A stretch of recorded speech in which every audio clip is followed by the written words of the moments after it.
నమస్తే. ప్రస్తుతం మనతో పాటు ప్రముఖ సినీ విశ్లేషకులు ఇమ్మంది రామారావు ఉన్నారు. ఆయనతో మాట్లాడదాం. నమస్తే సార్. నమస్తే. సార్, దిల్ రాజు ఒక మాట మాట్లాడుతున్నారు. ఏంటంటే ప్రేక్షకులు థియేటర్స్ కి రాకుండా మేమే చెడగొట్టాం అని చెప్పేసి అంటున్నారు. అంటే ఒక పక్క ఓటీటీలు అది కూడా చూసుకుంటున్నాం. అంటే 3 వారాలకే 4 వారాలకే డైరెక్ట్ గా సినిమాలన్నీ ఓటీటీలోకి వచ్చేస్తున్నాయి. ఈ సందర్భంగా మాట్లాడారు. మీరేమంటారు సార్? అంటే ఇక్కడ ఏదో తెలివితేటలుగా మాట్లాడాను అనుకొని దిల్ రాజు గారు మాట్లాడు ఉండొచ్చు, కానీ అదేం కాదమ్మా. మనం అడ్వాన్స్డ్ టెక్నాలజీ వస్తుంది కదా. అంతకుముందు బ్లాక్ అండ్ వైట్ ఉండేది, గవార్డ్ వచ్చింది, ఈస్ట్మన్ కలర్ వచ్చింది. అంతకుముందు సినిమాకి భర్త అంటే గౌరవంగా అనుకుందాం, సినిమాకి భర్త డిస్ట్రిబ్యూటర్. అయ్యా నాకు అది నా దగ్గర 50,000 ఉన్నాయి, సినిమా పూర్తి చేయాలి, 1,50,000 ఉంటే 2 లక్షల్లో పూర్తి అయిపోతుందంటే ఆ డిస్ట్రిబ్యూటర్ ఏమనేవాడంటే ఈ కథలో ఈ మార్పులు చేసుకోండి, ఈ ఆర్టిస్టులు పెట్టుకోండి అనేవాడు తొలి రోజుల్లో. ఆ రోజుల్లో ఆడిన సినిమాలన్నీ కూడా నెంబర్ 1 సినిమాలే. తర్వాత ఈ డిస్ట్రిబ్యూటర్ భర్త, ఈయనేమో కర్త ఎవరు, ప్రొడ్యూసరు. వాళ్ళిద్దరి పరంగా మంచి ఆర్టిస్టులని మంచి డైరెక్టర్ని ఎంపిక చేసుకున్న సినిమాలన్నీ కూడా 100 రోజులు, 200 రోజులు, 365 రోజులు ఆడాయి. చరిత్ర తిరగేసుకోమని చెప్పండి. చిన్న చిన్న బడ్జెట్లతో తీసిన సినిమాలు ఎన్ని రోజులు ఆడాయేమో. మాయాబజారా, ఓ పాతాళ భైరవ, ఒక మిస్ అమ్మ, ఓ పెళ్లి చేసి చూడ, ఒక ఇల్లరికమా, ఒక అభిమానమా, ఎన్ని సినిమాలమ్మా. అవన్నీ స్వర్ణయుగం మాట. అందుకే దాన్ని స్వర్ణయుగం అంటున్నారు. ప్రొడ్యూసర్ బాగుపడ్డాడు, ఓ బాలరాజు కానీ, ఓ మోమన్సులు కానీ, ఎంత మంచి సినిమాలు. కొన్ని వందల సినిమాలు 100, 200, 365 రోజులు ఆడేయమాట. తర్వాత ఇంకా ఈస్ట్ మనకల్లు వచ్చింది, అవి కూడా బాగానే ఆడాయి అనుకోండి. కానీ బ్లాక్ అండ్ వైట్తో పోలిస్తే ఇది సినిమా వాళ్ళందరూ బాగా వినాలి, ప్రొడ్యూసర్లు డైరెక్టర్ కూడా వినాలి.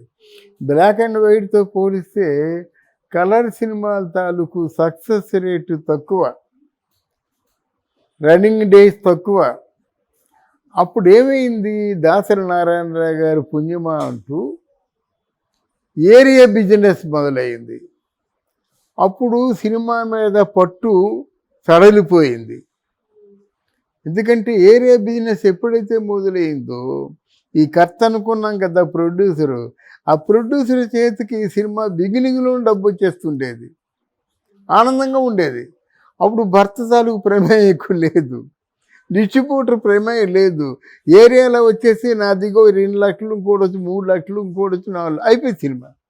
దాసరి నారాయణరావు గారి దగ్గరికి వచ్చి 1,00,000 2 లక్షలు అడ్వాన్స్ ఇస్తే మిగతా అంతా ఆయన పూర్తి చేసేవాడు. వచ్చి పడిపోయేవాడు అన్నమాట. సినిమా డేట్ చెప్పేవాళ్ళు, ఆ సినిమా చేసేవాడు. అర్థమైందా? ఇక్కడ సినిమా పరిణతి చెందిందనుకోవాలా, లేకపోతే తిరోగమనం అనుకోవాలా? అది మనం విమర్శకులకి, పెద్ద పెద్ద మేధావులు ఉంటారు కదా, వాళ్ళకే విడిచిపెట్టేద్దాం. కొన్ని సినిమాలు అప్పుడు కూడా 100 రోజులు ఆడిన సినిమాలు ఉన్నాయి, కానీ కొన్ని సినిమాలు సంవత్సరం ఆడాయి. తాత మనవడు లాంటి last black and white cinema కూడా 1 సంవత్సరం ఆడింది. తర్వాత వస్తున్న సినిమాలు ఆ దాసరి నారాయణరావు గారు, ఆ కృష్ణారెడ్డి, కొంతమంది ఉన్నారు. వాళ్ళు అయిపోయిన తర్వాత, అంటే మిగతా వాళ్ళు కాదు, నాకు జ్ఞాపకం ఉన్నంత వరకు చెప్తున్నాను సినిమా ఎలా పరిణతి చెందిందో. దాసరి గారు ఉంటుండగానే సినిమా కొంతవరకు పతనం అయింది. ఎలా పతనం అయిందంటే హీరో డామినేటెడ్ ఇండస్ట్రీ వచ్చింది. ఒక హీరో దొరికితే చాలు, ఇంకా మిగతా వాళ్ళతో లెక్క లేకుండా సినిమా ప్రారంభించేస్తారు. ఆ ప్రారంభానికి ముందుగా ఒక పాట రికార్డ్ చేస్తారు, ఆ పాటని పిక్చరైజ్ చేస్తారు, అంతే.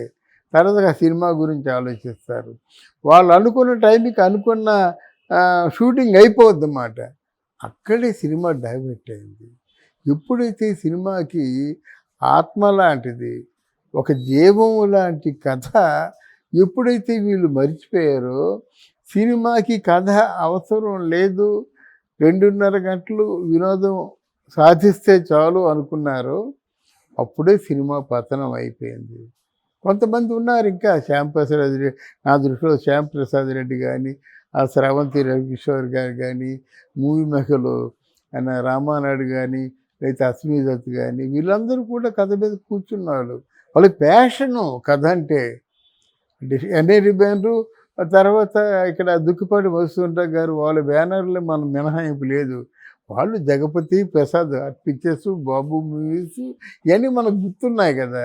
ఎందుకంటే వాళ్ళకి తెలిసింది కథ.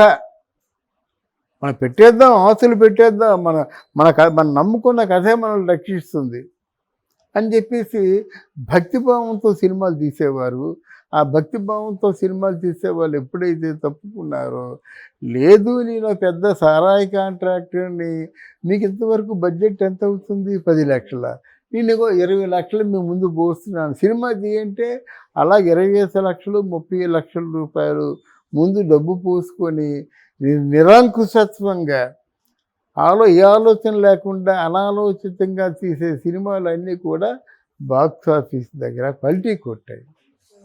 సినిమాకి ఎప్పుడు కూడా ఒక ఆరాధనా భావం కావాలి. ముఖ్యంగా ఎన్టీ రామారావు గారు చెప్తుంటారు అన్నమాట, సినిమా అంటే పాడి ఆవు లాంటిది, వెళ్ళి వెంటనే డైరెక్ట్గా పొదుగు పట్టుకొని పాళ్ళు చీకినట్టయితే మోకాళ్ళతో తంతుంది వెనక్కి.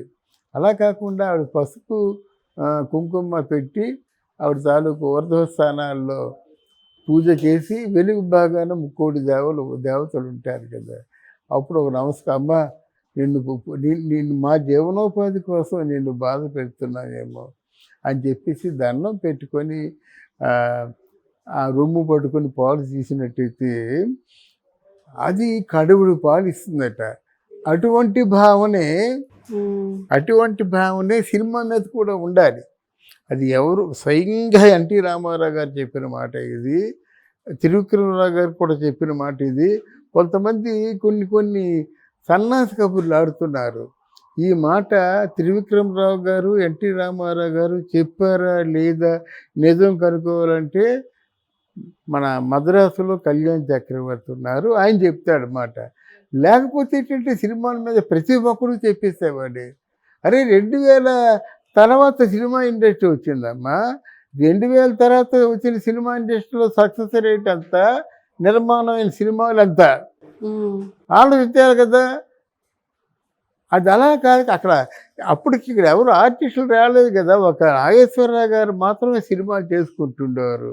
అంతకుముందు ఏదో కొంచెం సబ్సిడీ ఇచ్చినప్పుడు చిన్న చిత్తగా ఆర్టిస్టులు వచ్చారు. ఆ చరిత్ర తెలియకుండా కెమెరా ముందు కూర్చొని నోటుకు వచ్చిన సొల్లు కబుర్లు అనుకుంటే తర్వాత వచ్చేవాళ్ళు ఇదే నిజం అనుకునే ప్రమాదం ఉంది కనుక దయచేసి అంటే సావధానంగా ఆలోచించాలని మనం చేస్తున్నాం. ఇది అందువల్ల ఇలా పరిణతి చెందింది. ఇప్పుడు ఇప్పుడు మళ్ళీ డైరెక్టర్స్ చేతికి వచ్చింది. ఒక రాజమౌళి, త్రివిక్రమ శ్రీనివాస్ గారు, ఇట్లాంటి కొంతమంది డైరెక్టర్స్ బాగానే చేస్తున్నారు అన్నమాట. కానీ ఏదైనా నేను దేన్ని తప్పు చెప్పను.